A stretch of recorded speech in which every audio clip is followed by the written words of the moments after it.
Hi, Assalamualaikum. So the topic that I will be sharing is about Zakat versus Conventional Taxation. So what is Zakat? Zakat is the fourth pillar of Islam, and it is an obligatory annual payment under Islamic law from individuals' income and wealth, and it is used for charitable and religious purposes. And what is taxation? So the taxation is a compulsory fee that is composed on individual and corporation that has been for states. So the purpose of implementation of taxation is to increase the state's revenue and cover the administration and defense costs. So we will be looking at the differences between these two systems, Zakat and conventional taxation, and we will see which one is more fair. Okay, so my first point here is Zakat is only mandatory to the people who earn the minimum amount of money of the year, that which we call nisab. So people who can achieve the nisab and exceeding the nisab, only that people who are obliged to pay the zakat. So regarding to this rule, the poor people of the community will not be prejudiced, as the people with no saving are not obliged to pay the zakat. While tax is levied on people's income, as when the income increase and the tax will be increased too. That is the point of view of income tax.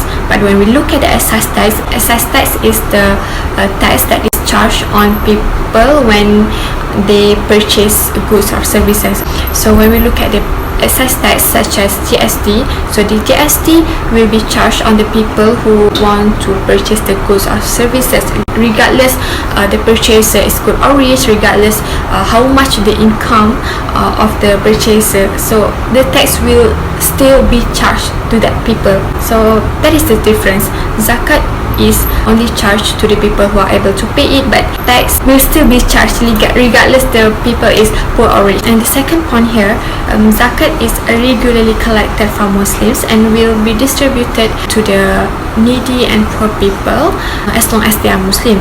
But the point here is zakat is not given once in someone's life. It means here zakat will be given regularly to someone that is in need until they are really ready and able to bear with their cost of living. One more point here is we already told who will be receiving our zakat payment. So there are 8 recipients of zakat, which are masakin, fuqara, amal zakah, fisabilillah, gharimun, ibnu sabil, riqab, and mu'alaf. While tax is needed to be paid by everyone, and at the end it will be spent for economic development and government spending such as facilities, health services, and security services. It is true that we will be using the facilities, but we can't see it clearly how our money is spent and where did the money go. And the state is not telling us clearly how our money is spent, but for zakat we are told clearly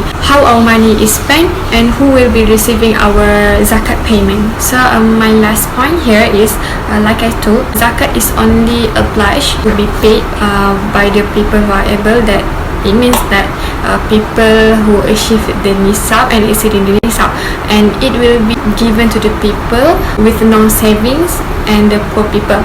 So we can see zakat can reduce the income inequality here. It means that income will be distributed equally, because the rich people will pay the zakat and the poor people will receive the zakat. While tax, even though the higher income people will be charged higher tax rate than the lower income people to reduce the income inequality, but the point here is the tax is still be reducing the disposable income and purchasing power for both income people, which is the higher income, and the lower income, especially for the lower income people, which is the poor people.